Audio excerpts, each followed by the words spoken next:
Welcome to the College Knowledge Podcast, sponsored by the College Planning Network and Paradigm Financial Group.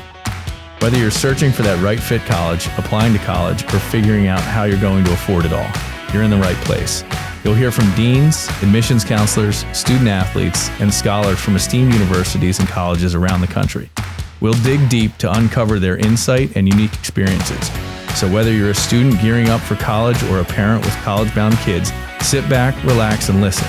Like you, we have lots of questions. Our guests have the answers, and we're excited to share them with you. Let's get started.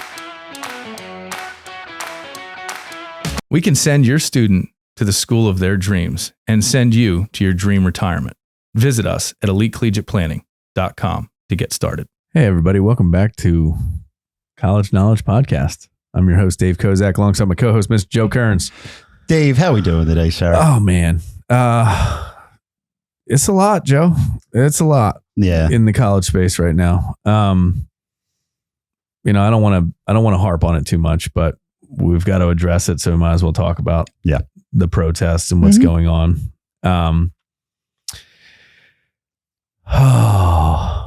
Where to begin?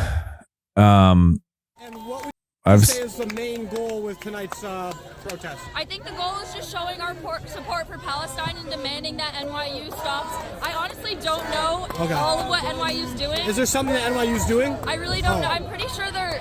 Do you know what NYU's doing? About what? About Israel. Why are we protesting here? Palestine will be free! I wish I was more educated. I'm not either. Oh. I came from Columbia. I was there up at Columbia and we came down. They Don't even go to school there. Students needed our support. So I came down. I heard there's lots of cops. Yeah.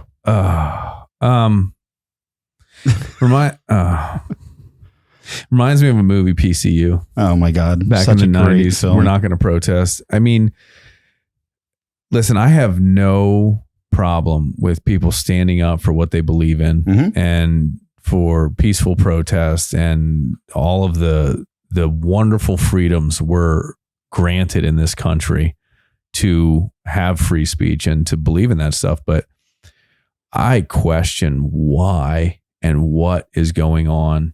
And why is it affecting college campuses? And why is this the place where it happens? And why are we not seeing middle-aged men and women protesting this stuff? Right. And why is it a college? And I guess, and what credential do they have to protest something that they don't understand? And why would you just get in your car and drive somewhere to protest? And listen, I'm sure there's many people out there that do have knowledge and have a reason. But I would also argue if you're here getting educated or you're here in this country, then you are granted the same freedoms as everyone else. And so this stuff, this just makes me, it just makes me sad because all of a sudden this institution that we hold in such high regard, right? This higher education, it's called higher education, right? Yep. And the facts don't matter anymore. We don't need to know why we're being belligerent or why we're making a mess or why we're costing tax-paying citizens millions of dollars in cleanup, in police funding and all this stuff to break up something where we don't even know why, or we don't even know the history of it. We haven't studied the subject matter. Give me someone who has spent their career understanding the conflict and explaining the conflict, and I'll listen. Yeah. Oh, 100%. But that's the social discourse that we've gotten away from for years, right? The cancel culture, the shut things down. If I have a different opinion than you do, that I can shout you down, right? I don't need to listen to your opinion. I don't need to hear your point of view. It's been years of that leading up to this, right? I think the other thing too is, and that student mentioned, they don't even go to the school that they're protesting at. Yeah. Right? And I saw another video of one of those people that's whole goal is to create uprising. I don't know, the agent provocateur kind of thing where they're coaching up people on the protest, and they have nothing to do with the institution. I mean, I'm watching a video on the screen right now about where there's 2 front end loaders and backhoes cleaning up the garbage created on UCLA's campus as a result of this. Mm-hmm. Who's paying for that? Here's the idiocy of the whole thing. The school pays for it. Right. Your tuition goes up because you do stuff like this, Yep. right? And you wonder why we've got schools going under across the country, why they can't afford their buildings, and because they have to waste time and money doing stuff like this. There's also, you go back to civil rights. You go back to Martin Luther King marching down the street with cause and purpose and resilience. Mm-hmm. And the change that was influenced by that, necessary change, rightful change, what it should have never been that way in the first place. That's how you do it. Well, I still remember I forget, and I may miss some of these facts, but again, it was a civil rights protest. And they said that this was the original kind of start of a cancel, right? Like mistreatment, not fair. So it wasn't just a protest and a march. It was everyone who stood behind it stopped taking public transportation for 3 weeks. Mm-hmm. They walked to work to put it in their pockets. Now, every one of those people that stood behind what they believed in made a sacrifice to stand. They walked in their suits in the heat for 3 weeks and then they say, oh, we don't have enough people riding. We better start to give in. Yeah, basically taking the bus companies out of business. Correct. And they could have done it. But again, that's where I say the sacrifice comes in. Like if you are a student at one of these schools, I can tell you right now that if there was something that I felt that strongly about and I'm a student there, I'm not protesting. I'm finding another school to go to. Yep. Why would I stay there? Yep. That's the type of thing where, hey, and we know how the money side works. We know it's a lot of money if you lose a student to another school, especially if you've already been there for a couple years. Yep. Look, I would flat out say, hey, I want to transfer to another school, and this is why, right? And again, the other side of all of this is how much does this hurt the university that what if there's kids that now don't feel safe on campus and they leave? Well, guess what? The people that stay, you don't think your tuition's going to go up the next generation? But that's also where I think the money side comes to it. And the schools are trying to be that careful that they don't want to offend. Yeah. And you can't just, oh, well, you're all gone. Well, how do we make up that money? Right. I think that there's a lot more to this than just meets the eye. But you know what, though? It all comes back to right and wrong. Oh, sure. There is right and there is wrong. Mm-hmm. And we've gotten into this better or worse. Mm-hmm. And they're not the same. Mm-hmm. Right. Very true. This is the better of 2 bad decisions. Yeah. Oh, great. It's not the right decision. Right. You know what I mean? Like, what are we talking about? And, the shame of it is here we go again. We had all of the peaceful protests right around the COVID, mm-hmm. right? That weren't peaceful. We see this as not peaceful. We see and why is it happening? What is I'm beyond coincidence anymore. Like it just doesn't. True. It is, and God, if I were a parent right now and I was spending 30, 40, 50, 70, 80, 90, $100,000 on an education, and this is what was going on, man, I'd pull funding. Oh, sure. I would stop immediately paying. And for all the real students that are out there that are suffering because they can't go to campus or their classes have been shut down, like, I feel bad for you guys, right? And I think this just goes back to what we do for a living, Joe, and making the right choice from the get-go is so vitally important. Now, I don't know that you could see this coming, but it is certainly bizarre. But I think you can see a history of this tends to happen at specific campuses. Mm-hmm. No, without question. When you look back at the past, it's kind of the same names that constantly come up.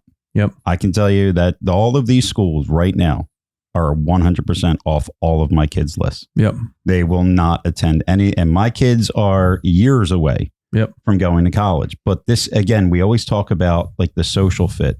Every school has a culture. Yep.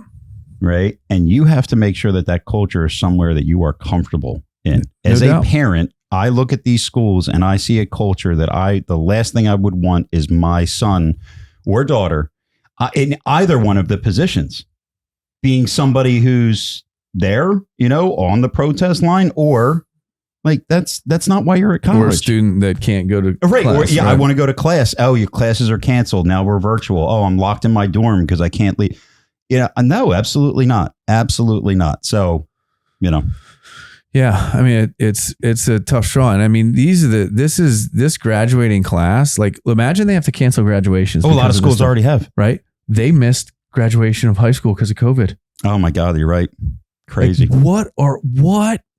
Where are we? What are we doing?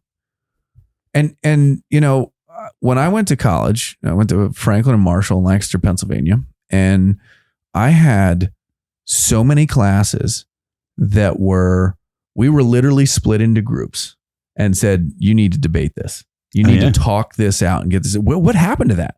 I don't know. This is how I learned to talk to humans. It's how I learned to interact with people, negotiate things, give a little, take a little, find the common ground.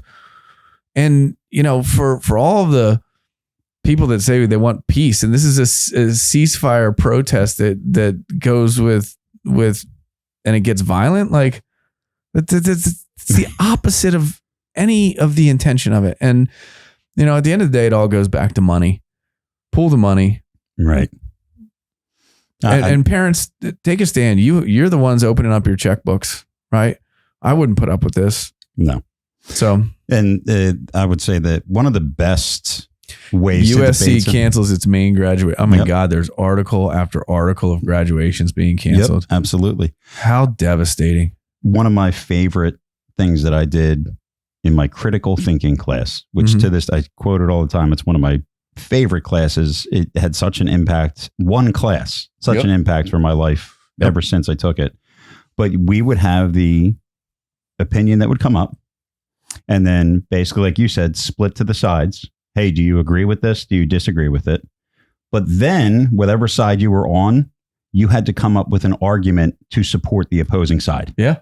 So then you had to do your research. You had to understand why someone would have the opposing view, and then present it and the other side did the same thing. Right. And that can change your viewpoint, right? You can see a different opinion. You can see why people would think a certain thing. And it's not meant to change your opinion. You might have strong thoughts. You might say this, I'm not going to change, but you still always need to understand the other side, not you're wrong, I'm right. Right. That is where all of this has led to. And I think that critical thinking aspect is what we've had multiple episodes on that I think is truly, just lacking right now. And I think this goes to show it. We drove from one campus to another. Why? They said they needed support. Okay, well, what are they protesting? What if the reason they're protesting is something you don't believe in? You don't even know why you're there. Yeah. That's crazy to me. Just scrolling through CNN articles here, 2,000 people have been arrested so far. They're canceling graduations all over the place. There's some schools are doing metal detectors and no banners. And it's just a shame. Absolutely. That's the culmination of an education right there. You can't go to your graduation. You busted your hump. You paid, $200,000. You got the grades, and now you don't get to celebrate it. Man. Unbelievable. Yeah. And I want to reflect back on civil rights, because I want to be very crystal clear. It was the right thing to do. They should have never had to do it in the first place. Right. But everybody did it. Right. Black, white, Asian, didn't matter. It was civil rights. It was the right of every human. And it was 70-year-olds and 50-year-olds and 20-year-olds and 10-year-olds. I mean, it was the population. Yeah. Right. Why do we not see the population? I think what kind of trouble are we trying to stir? What kind of idiocy is going on? Where's the information coming from? It's mind boggling to me. And we talk about cleaning up social media, right, as a means to get into college. Yeah. If you're in this and your picture's on the news, you just killed your job abilities. They're not hired. You're not getting hired. It's just like, think about the future. Mm-hmm. All right. Well, if you want to know more about that stuff, type it in and type It's in everywhere. the good, the bad, the ugly. You can find it. There is no spin on this. Like, well, I don't care about political convictions. I don't care about any of that. There is no spin. This is just absolutely a shame. Yep. 100%. And again, if somebody has, I guess where I go is, you always toe the line on free speech. And obviously this free speech thing is very different between a private campus and a public campus. Mm-hmm. But if you want to establish something, right, you want to make a point, as soon as you stop somebody from entering a building to go to a class or go to work, that's where it's now an illegal action. Correct. And you want to protest all day in the lawn where people aren't walking, and you feel like your message has to be delivered. Free speech, like you said, one of the wonderful things about this country is you can do that. But there's a limit. It's not just, you can't just do whatever you want, right? You can't stop people. You can't threaten people. That is where, and that's where I kind of go, like, does this not just get, like, as soon as that starts, how is it not now? Okay, you turned this gathering into an illegal gathering, right? Civil disobedience, all of you, you're gone. Like, how does it not get nipped in the bud? I don't know. And the argument always be, well, it's free speech, and we agree, right? Have your free speech, but you don't get to interfere with someone else's free speech because of your free speech. Like, that's just not how it works. Right. Like, if you want free speech, I get free speech. Mm-hmm. If you want free speech, they get free speech. Like, and it's not like you can stop me from doing what I need to do in life. I want to relate this to an economic concern that I don't think people look at, right? You have, I don't know, Niall, type in there and see how many campuses have protests going on. Like, I'd like to see that, and how many cities and police forces have had to been engaged in this. We have $6 trillion in federal debt right now. We've got municipalities going bankrupt. We've got financial strife in a lot of areas. We've got money we can't account for. We've got money that's on the street. We've got, and our economy is growing. We've got crazy interest rates, right? We've got all these things, and the economy is growing. And then you add to this, okay, you got riot police. What do we think they're getting paid for riot? You think they get their standard wage for riot action? I think it might be just a little bit more. I think there's danger compensation pay that happens there, right? Mm-hmm. So all of this beyond, like, and also, like, when I go camping, Joe, mm-hmm. I set up my tent and I set up my food, and then I clean it all up and I take it home with me. They just leave the stuff, trash everything, and then you saw that UCLA. That's insane. And then front end loaders having to scoop trash to get it, right? And, like, where do you guys think that expense goes? Like, who do you think's paying for that? Right? That's taxpayers. That's parents that are paying the bill for the college. That's money that just it doesn't just appear, right? And people are upset about the cost of college right now. Well, you're making it easy for the colleges to lower their prices. That's for sure. Oh yeah. Right?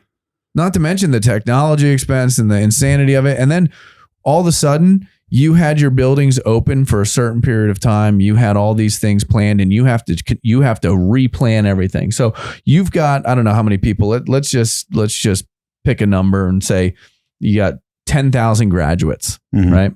You had a plan for 10,000 person commencement ceremony. You got to bring in security, metal detectors. You've got to bring in cattle chutes. You got to bring in all the things to crowd control, security forces. Like, your graduation just multiplied tenfold in its expense. Well, who do you think's eating that? I mean, it's absolute craziness. No, I mean, it's, and I don't care. Like, the Palestine-Israel thing, like, I care very deeply about it. I'm not going to give my convictions here. But, like, at least know what you're fighting for and why you're fighting for it. Sure. Well, I mean, going back to, it's an easy, I mean, what you just said, immediately talking about the economics of it, kind of the same thing with like a minimum wage being increased, right? If the price of labor goes up, who does it fall back on? It ends up falling back on the clients, right? The people buying things. The company has to increase prices to stay profitable. If your student body is doing things that is actually increasing the expense of the school, the only thing that's going to happen is that school has to make up those expenses. How are they going to do that? Well, incoming classes next year, yep, there's a price that just went up, you know, or it might not even be like a tuition cost, but what's the, you know, the student life fee? We know what we should do. We should add a $2,000 student life fee, because if you break down what our cost was, we need to make that up. So now there's a $2,000 and we don't have to increase our tuition. I mean, things like that. It's look at the fees at a school. Like it's an easy way for them to do it. I don't want to say sneak it in, but there you go. There's a fee now that wasn't there last year that is meant to make up all these costs. I want to, you know, look, I just have to pose this question, Joe. If a country, good evening, say one that we're not friendly with, yeah, or say one that's not friendly, attacked Canada, and we supported Canada defending itself, would we protest it? Would we be protesting the United States supporting Canada? Yeah. Well, I wouldn't. No. I mean, that to me is logical. Right. Right. I mean, we have an ally that's being attacked. Oh, you don't say. Yeah. I'm going to leave that alone. People can infer from that what they will. And it's not an ally attacking our ally, right? Right. Okay. So, yeah. Yeah. Yeah, I'm not going to be protesting. Okay. Yeah. And like, we're not going to protest. If you needed the support of a friend, would you ask for it? If I needed support. Oh, absolutely. Okay. I just want to make sure I understand what is it what we're exactly talking about here. All right, let's move on. Sorry to go off on that little journey, but I think it's something that needs to be talked about, right? It's a shame, and it really, you know, we're in the business of helping people get into higher ed and telling people it's worth it, and helping people find the best social, financial, and academic fit. And man, it was a noble cause, and you're looking at this and you're going,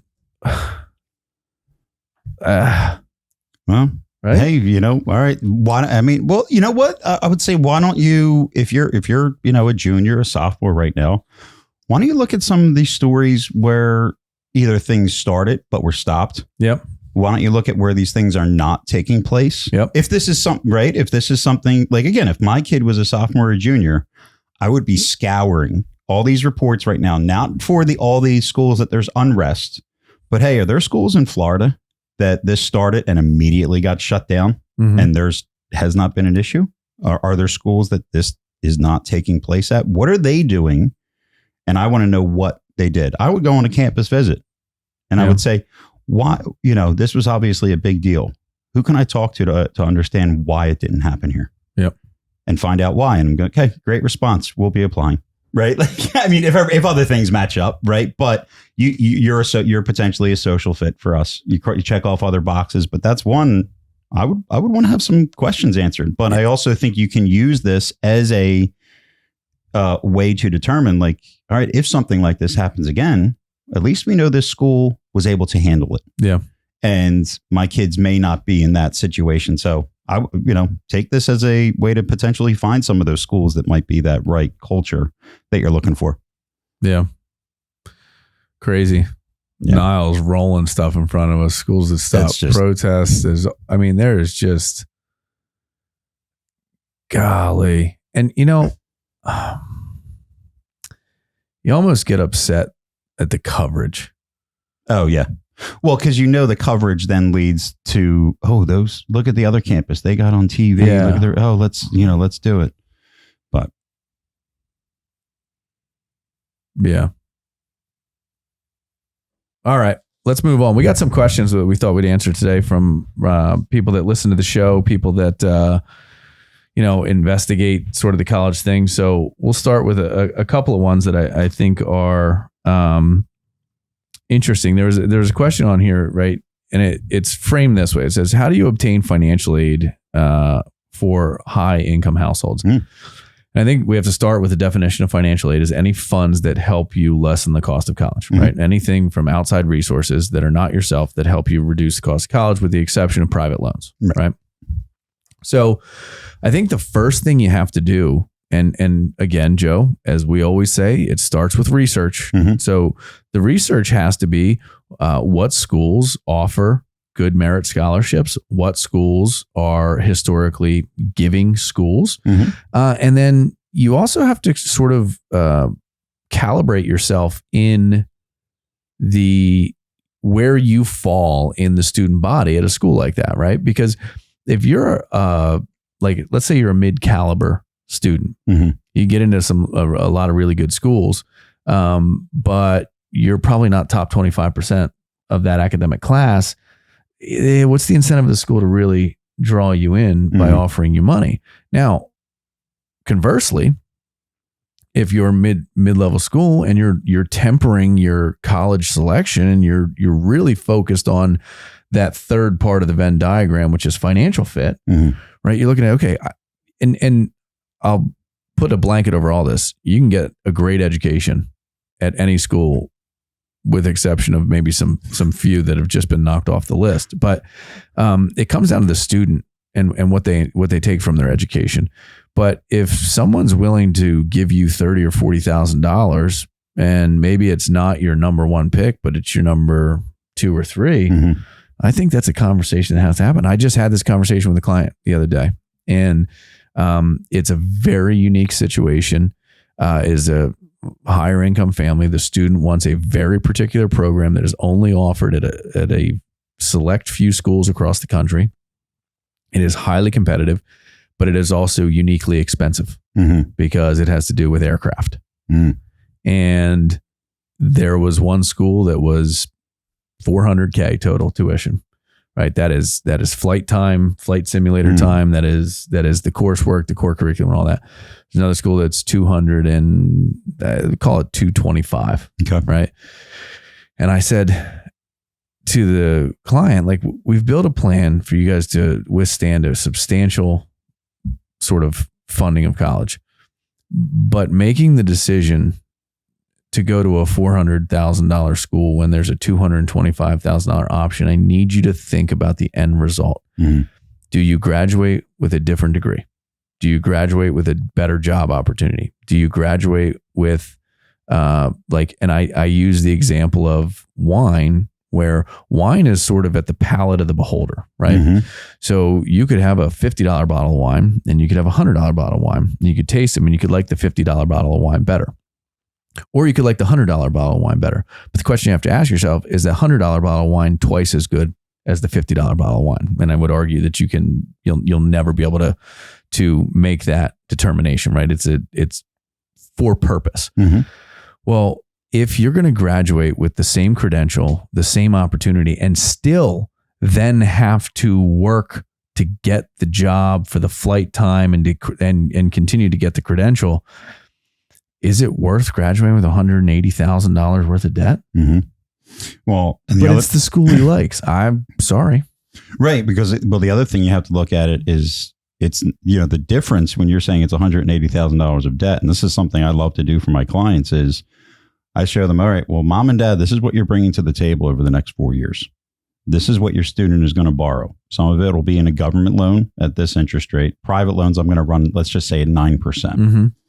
Well, when your kid gets done and 10 years makes those payments, how much interest was added that you paid? And now you look at it and you say, okay, the $200,000 school, I don't know if mom and dad can cover the full cost, but let's say they can, right? But let's say they wanted the kid to have some skin in the game. So they graduate with $30,000 of debt from the government. Mom and dad covered everything else. Kid's looking at a $300 a month payment. $180,000 of debt, meaning there's a shortfall. Well, that means that, sure, you graduate with probably over $200,000 of debt because of the accumulation of interest over the 4 years that you're in school.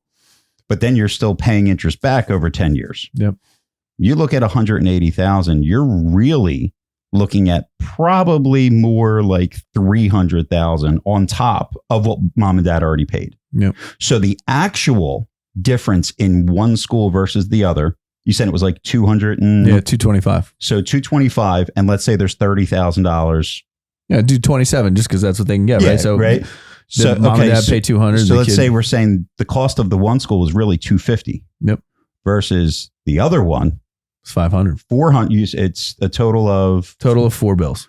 $400,000 plus an extra interest, right? So you're probably closer to $600,000. So the real education that you're getting, the difference between those two schools is almost $400,000.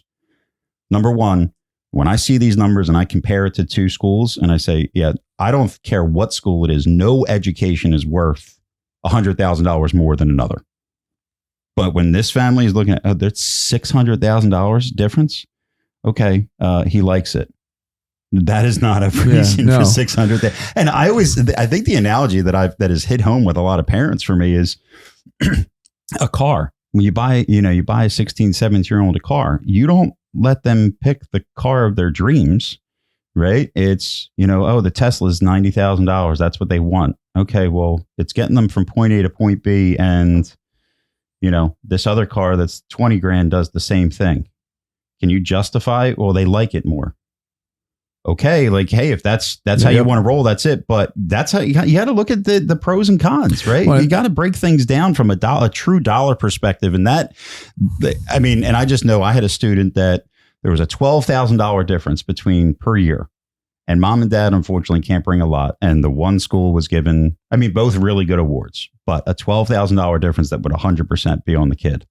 And he's like, it's only 12 grand a year. And I said, no, it's $12,000 plus your student loan plus the interest on that $12,000 private loan, right? You're going to be graduating with over $100,000 in debt. You're going to be paying $1,500 a month when you graduate. If you make 50 grand, think about that. The equivalent starting salary is like 25. Yeah. Right. So you get a job. Would you take the job that's 50 grand or 25? 50. Okay. You can't go to that school. Yep. It's the only way I've ever been able to connect with an 18-year-old, but you guys have to talk money with your kids. Yep. Right. And that's why we talk about the financial fit, because you make those bad decisions. Guess what? Your kid's living in your basement for 10 years. Well, and let me explain something else in this particular scenario. Right. So I asked the parent, I said, what's the average salary of someone that has this profession, occupation certificate, credential, whatever? And it was $106,000. And that's the average of all of them. Mm-hmm. Everybody that does this. Yeah. Not the newbies. Right. Not the veterans. Everyone. Yeah. So the student has X debt. Yeah.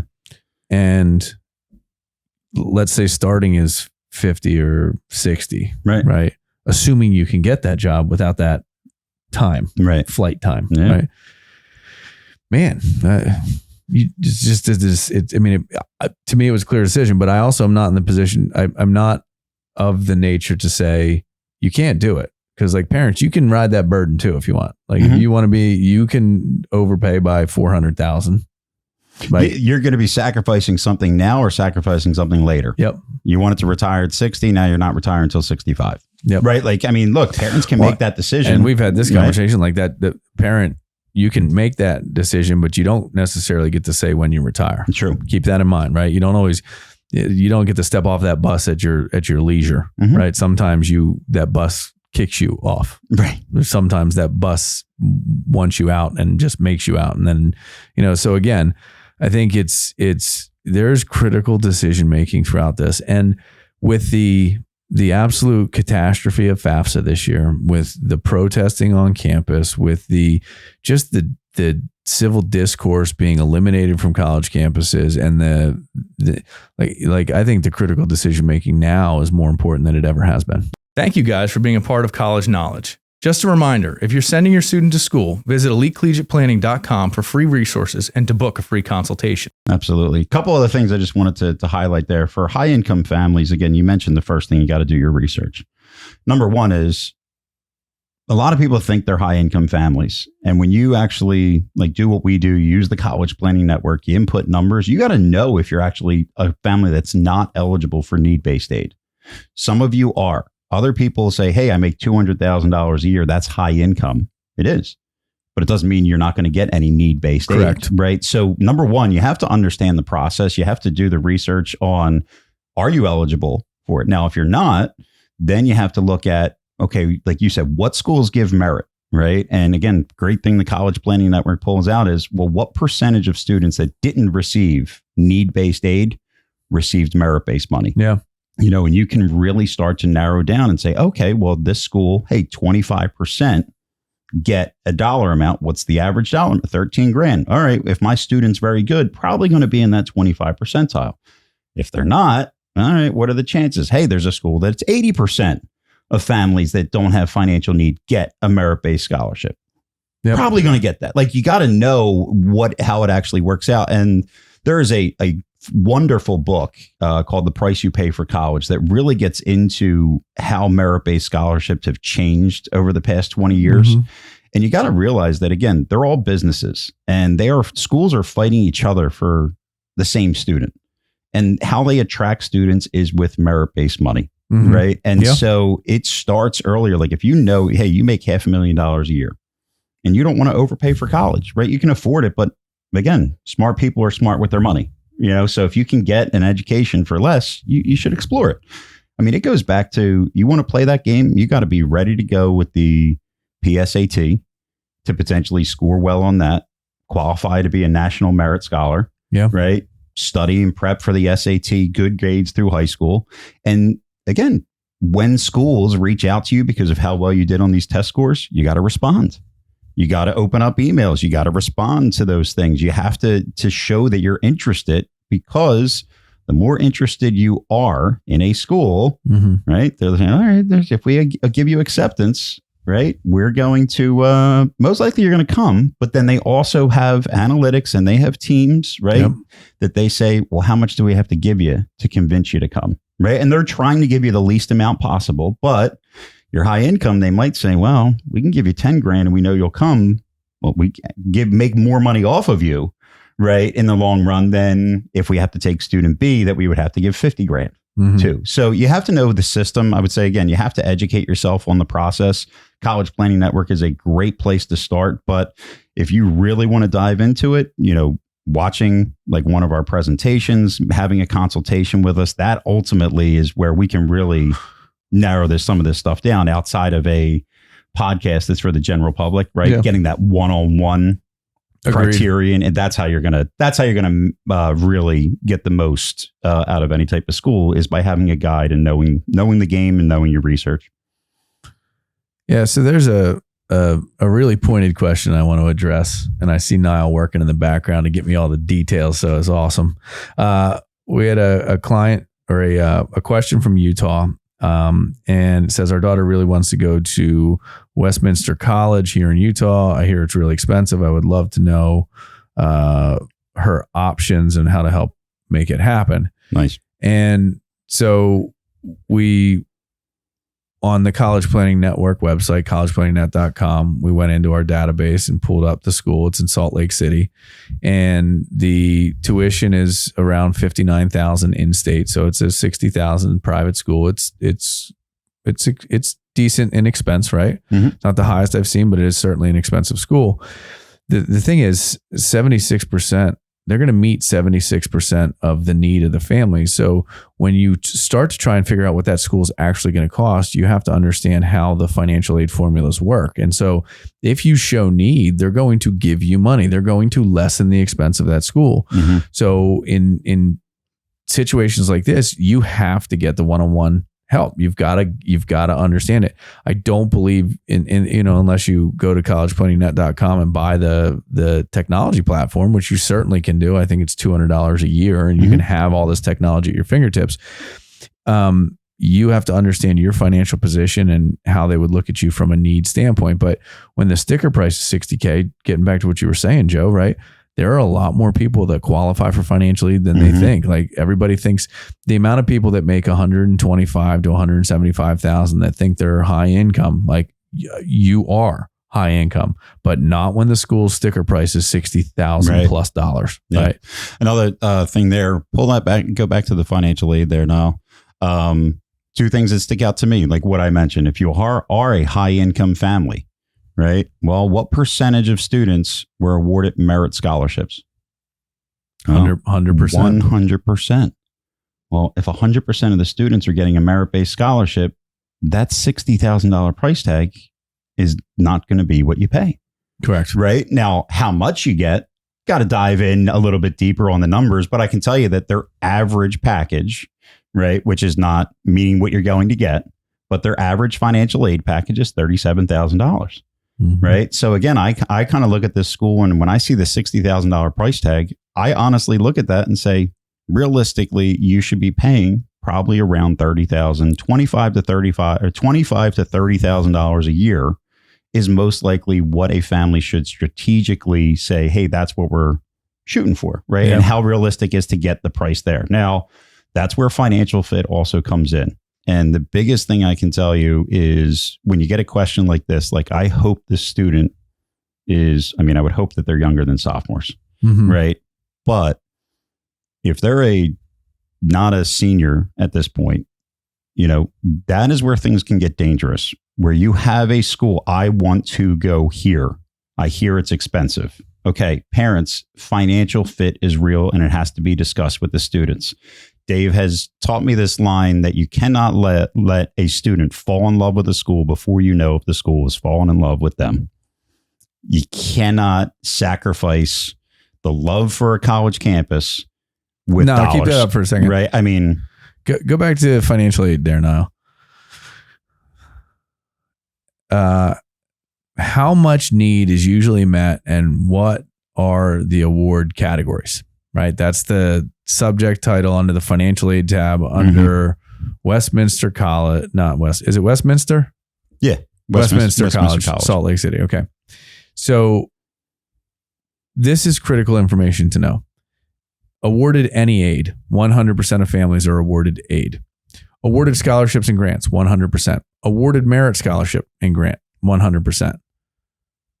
35% of freshmen with need, it was fully met, right? Which means they just had need and they met 100% of that need, right?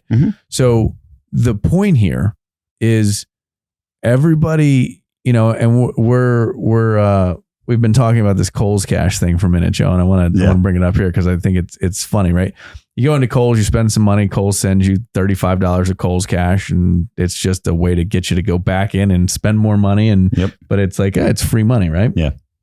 It's like mark it up, cash it down, whatever. Well, this is that scenario that we talk about where the sticker price has to be elevated because it has to compete with whoever they consider their competitors, right?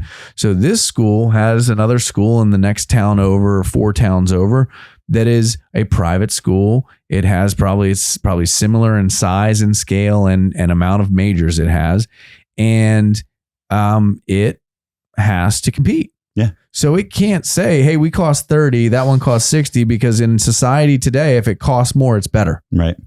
And that's just not the case. So they raise it to 60 to drop it to 30, right? Yeah. And the statistics that we're reading to you guys are from the school. Right. All this information is given to us from every institution across the country. And again, great analogy. The other thing that you have to realize with this is, okay, there will be a family that has need-based aid. And this is the psychology of what goes into a college and how they play this game. They know that if they send you something that is labeled as a grant, it will have less impact on the student and family's decision. Whereas if there's a very carefully worded scholarship, the prestigious Westminster scholarship for $30,000, it's the same thing. Like they would use that and say, yeah, we gave you 30 grand. You had a need of 30 grand. We met 100% of your need. Right. But the reason they use it as a merit-based scholarship is because, hey, if you have 2 kids and one of them, hey, this scholarship looks like we give you 5 gold stars. Whereas the other grant, it looks like it's 1 gold star. it is psychologically showing the parents and the students that you earned this. You did such a great job. We want to reward you. Both of those students with the 5 gold stars and with the 1 are paying the same exact price. Yep. But that's how colleges play this game. And a lot of schools do it. And, you know, we're not here to say that your kids aren't deserving. But where I ultimately get into this Kohl's Cash piece is to say, all right, now go to the admissions tab real quick. There we go. So freshmen enrolled, 170 freshmen enrolled. Okay. If all 170 kids that go there are asked to pay 30 grand and you're asked to pay 30 grand, did you really get a scholarship? And that's what we say is Kohl's Cash. Like it wasn't real. Everybody's paying the same price. Now, if you get 3 grand, you get 33,000 and there's 160 kids that are paying 30 and you're paying 27. That is a real scholarship that school is giving you that other classmates are not. When you're going to a school for cheaper than your classmates, that is the true gold star. That is, we want you. We don't want you to go anywhere else. We're not going to do the manipulation or try and trick you or, you know, play this game. But this is what college honestly has become. And over the past 20 years, it has changed drastically because the schools are competing with each other. Right. It took one school to do this where they kind of did this. Hey, let's just increase our price to look prestigious, give everybody a discount. More people applied, more people enrolled.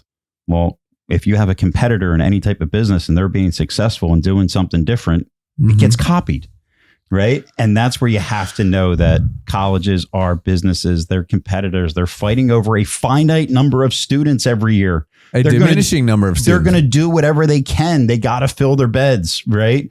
And merit-based scholarships was one of the big things that has changed drastically over time to try and play the game to win, right? To become profitable. That's what colleges are essentially using. And you just have to know how the game is essentially played. So hopefully, you know, this family that's interested, hopefully that gives you a little bit of a insight that, yeah, it costs 60, but most likely that's not what you're going to be paying. Yeah, so, for sure. Yeah. All right. We got time for one more question, Joe. You pick this one and start. Let's see. Confusing financial aid system. Yeah, just a bit. Broken. How about this one? I always like it. And I know we talk about it a lot, but what are the drawbacks of a 529 plan? You had to go there. I'm sorry. All right. So how about I ask you questions and then you answer them? Sure. What's the benefit of the 529? Benefit of 529 is you put after-tax money away. Hopefully it grows. When it grows, if you use that money on qualified education expenses, the growth on that. So if I put 10 grand in and it grows to 15,000, the $5,000 gain, I do not have to pay taxes on. And alternatively, if you put it into a non-529, yeah, mutual fund, I've been paying most like long-term capital gains on that, on that gain is typically 15%. Yeah. So you're saving arguably 15%. You're saving 15% of a gain. Yep. Yeah. That's basically what it is. Now, one of the other benefits that some people don't always discuss is for certain families that are out there that I think a 529 is suitable for, right? And we'll get into some of the drawbacks, meaning that this is a family that those drawbacks, it didn't affect them. Mm-hmm. But there are some families that need almost like a 401k. They need a bucket of money that they know they are bad with money. They are bad spending. Then if it's there, it's bad with money. I was going to wonder how long it's going to take. Yeah, not long. But no, they need that bucket that they can't touch. Right. Like they need it. So they know, hey, we have X amount of dollars extra every month. We should have it. We do. It's just that we spend it. Mm-hmm. Okay. If it's not there, you save it. You don't spend it, but your life didn't change. Like you didn't even realize that money was gone. Yep. That is potentially another benefit of a 529 that when I use it, that's part of the reason, because some of the drawbacks are, well, you're definitely not going to take that money back out. You know, so it's a way to kind of a systematic forced savings that is going to be used to achieve a goal. So I would say that's the other positive side that can be used for that. And there are some estate planning benefits, and there are some for wealthy, and I distinguish wealthy versus high earning, right? Because high earning is relative to the onlooker, right? Some people think someone that makes $100,000 is a high earner. Some people think that 200 grand is a high earner, 400 grand, $500,000, whatever it is high earning. Wealth is asset driven, right? So wealth to me is not your earning, it's what you have saved in the bank and how that is done. And you can use 529s in interesting ways there. But if you have questions on that, reach out. Yeah. All right. So give me one drawback. Just one? Just one to start. One to start. It is an asset that counts in the financial aid formula. Fact. Give me a second drawback. If you use that money for something that is not a qualified education expense, you are penalized 10% of the gains and you are taxed at ordinary income. So let's clarify the difference there. As we talked about, the benefit is you save capital gains tax, right? You save a 15% sort of flat tax. There's income bracket levels and we won't get into it, but let's just assume you're under the level. And so you're paying 15% capital gains. So you save that. If you don't use it for qualified education expense, you then pay a 10% penalty on the gain and it's at ordinary income, right? Ordinary income starts at 10%, 12%. Goes to 22, 24, 28, 30, 32, and up to 39%, right? I think that's the highest. So let's say you are in that 22% tax bracket and you use that money elsewhere because you had to. You lost your job, whatever it was, but your income is still going to be up that year. Yeah. You could arguably end up paying 32% tax on that money. Yeah. On that gain, as opposed to saving 15%. So they double ding you if you don't, and they give you the benefit of 15% if you do. That's exactly it. You know, another drawback is not necessarily, I'll say, always fact driven, like some of the ones that I've said, but I honestly think that the 529, I have seen the biggest drawback is honestly how they end up being used and utilized. And the uninformed family, you know, you see 529s on TikTok and Instagram reels. Hey, if I put $100 away a month, you know, in 19 years, I'm going to have $100,000. Like, okay, what type of return are you getting? Like, it's most often families, I can say it's very, very rare that what they've been able to save into a 529 helps. And what I mean by that is, it counts into the financial aid formula, so the family now receives less money for college. But it's rare to see a family, especially if more than one kid, that has enough in a 529 to cover 4 years of college. Yeah, I mean, I had a annual review with a client yesterday who both high income earners, at assets, they have it. We built a very comprehensive plan for them. And until they met me when their oldest of 4 was going into college. Their oldest of 4, so 5 years ago, their oldest graduates tomorrow Saturday? Yeah, Saturday from I think Ohio State. And so they have one that has done 4 years and a second that is 2 years in, and the 529s are completely exhausted that they had saved over 15 years for 4 kids. Yeah. And they saved a good bit of money, right? Like, it wasn't chump change. Yeah. But a lot of times what I find is, well, first of all, when you start a 529, whoever opens it for you is not honest with what you need to put in there in an effort to completely cover education. And now, to be fair, not all times are you trying to completely cover education. Correct, right? But in most cases, they are designed as a what can you afford to save? Right. And so that $100 a paycheck or whatever it is, and you end up with $35,000 or $40,000 in a 529, and it covers a year, and then you're like, oh darn. Yeah.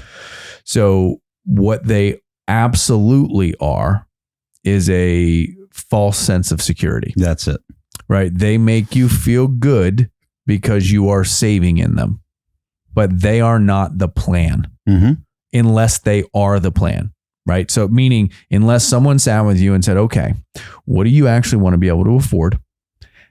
and what schools are off the list, on the list, right? What is unacceptable for you. I will create a plan and work in reverse, assuming, and I personally, if I were to do this, would use a 4% rate of return because I think that is actually viable as opposed to people going 7 or 12 or 10, whatever they think, right? And I would tell you, you have to put away $1,200 a paycheck. And all of a sudden now you've got 200 grand, right? And it's 200 grand with a 4% rate of return compounding.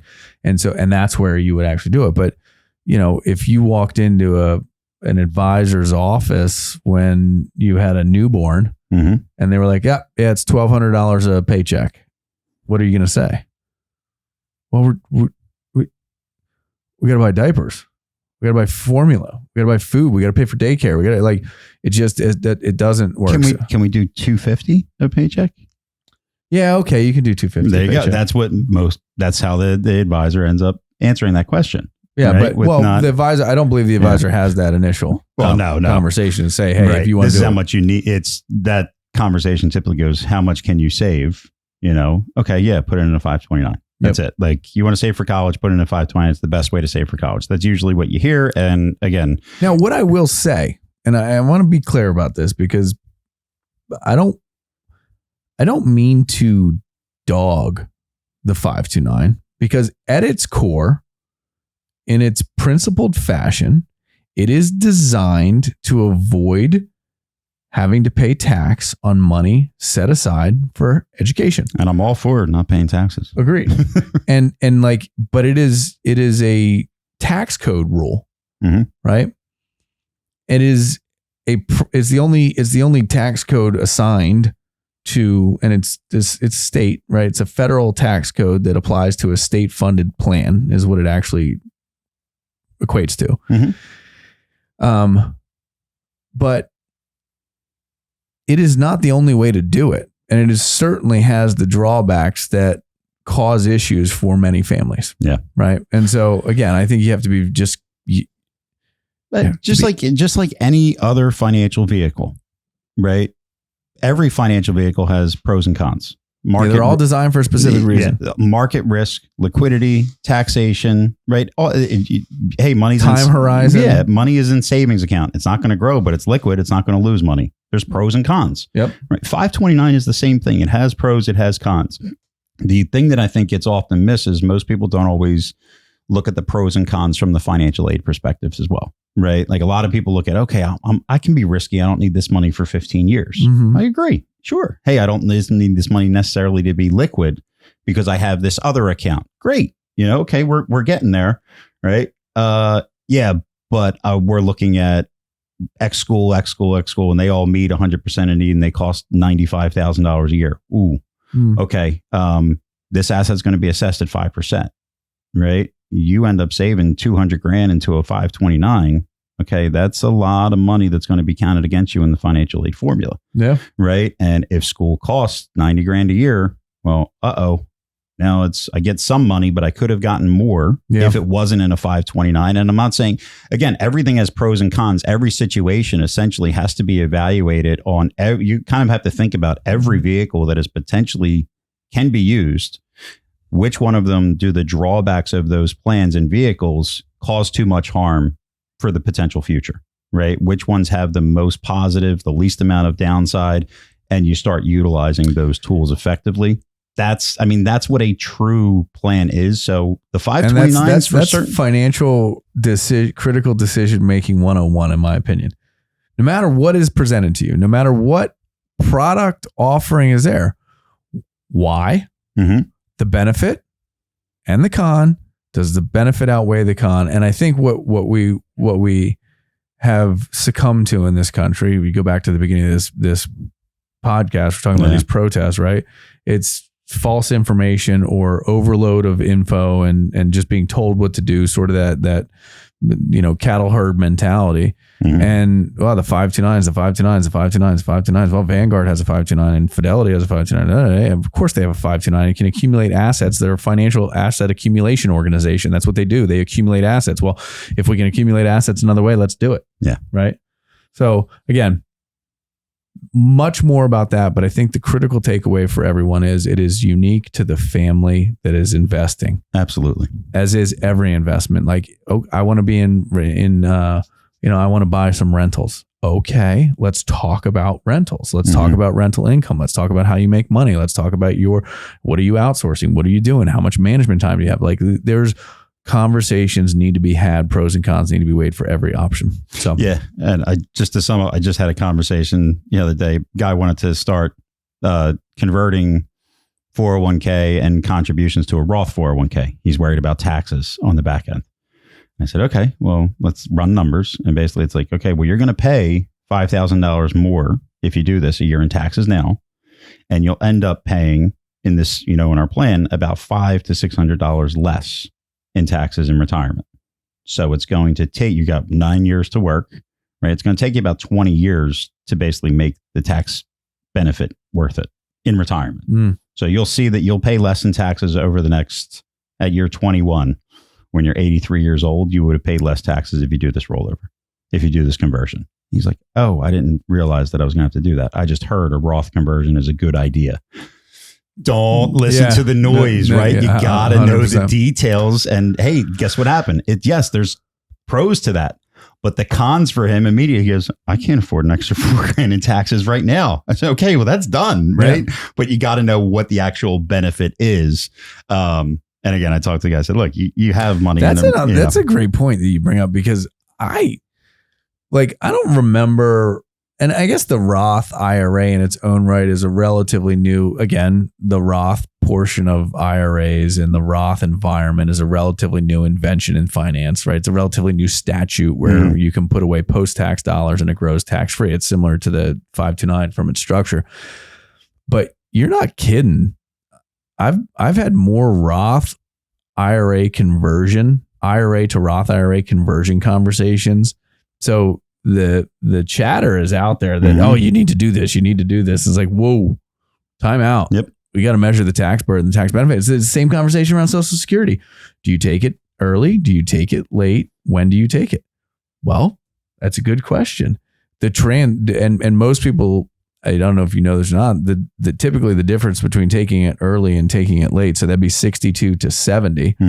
Now there's a lot of other calculations that go into it, what your adjusted gross income is, how your money's going to flow, what your RMDs are going to be, and all, like, there's a lot. But general premise is it's between age 80 and 83 where you make more money after 83.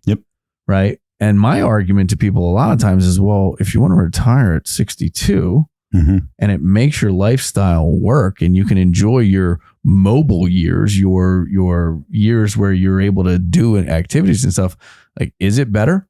I'm not saying it is. I mean, that is not, please don't take this as that, but that consideration has to be measured. Everybody always looks at, well, I get more. I get $6,000 a month at 70. I get $3,500, and it's not the exact numbers, but I get $3,500 at 62. I'm going to retire at 62, but I'm going to wait to take my Social Security. Okay, for those 8 years, how are you making up that money? Right. And then I go to people, well, okay, so now you're draining an asset like from an IRA, a 401k, whatever your something money, you're not forced to take until 74 now because of required minimum distributions. Right. So now you are draining an asset that could hypothetically, right? You pass away, that asset is passed down a generation. And everybody's always worried about two things in retirement: not running out of money and leaving something for their kids. That's what everybody is. 100%. So if you're delaying Social Security, you're reducing what? Legacy, right? Something that can be passed down. Nobody ever thinks of that. And that's called estate planning. And so we went from 529 to protests. Oh my God. To estate planning today. What an episode. We've covered some territory. No. All right, everybody. That's our time for today. Thanks for listening. As always, if you like our show, please like, subscribe, and share it. Send it to friends. Send it out there. We try and bring relevant information as it pertains to higher education and keep you guys better informed. All the best. Till next time. Take care. We want to help. Send your questions to info@collegeknowledge.net. These can be about college, finances, careers, and anything else you have questions on.